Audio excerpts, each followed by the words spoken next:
I'm going to make a Philippine and famous dessert called Maja Blanca. We know that we have our own style of making this one, but this time I'm gonna show you my own version, and I hope you love it. So come on, let's go and be sweet as my Maja Blanca.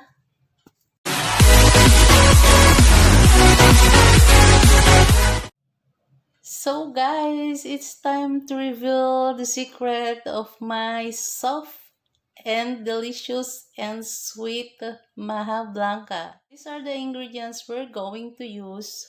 We need 350 grams of cornstarch. We also need 1 can of condensed milk.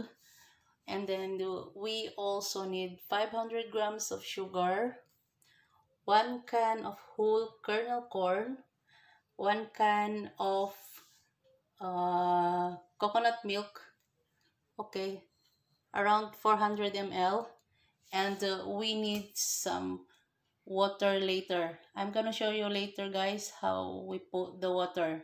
So guys, before I forgot, it's an optional, guys, of using the cheese.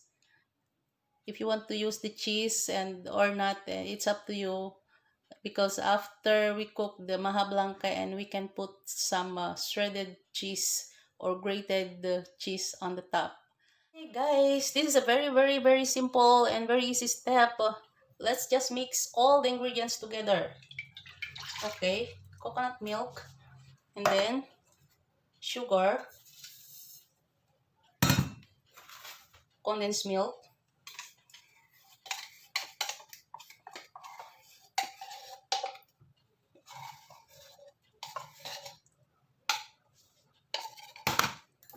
corn,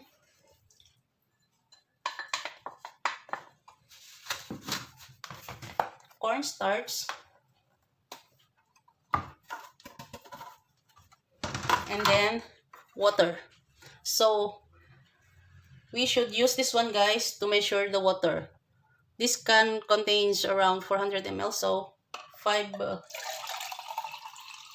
we need 5 cans of water. So 1,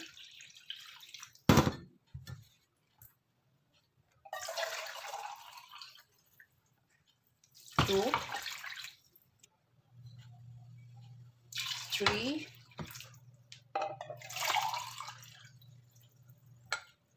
4,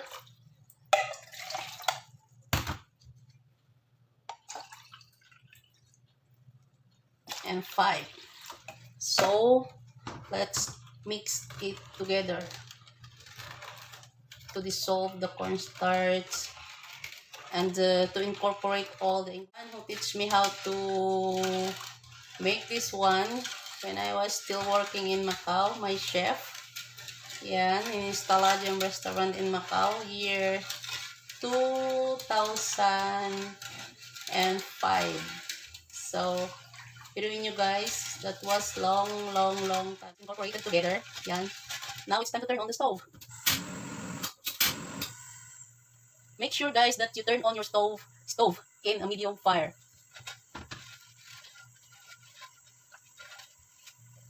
And then continue stirring it.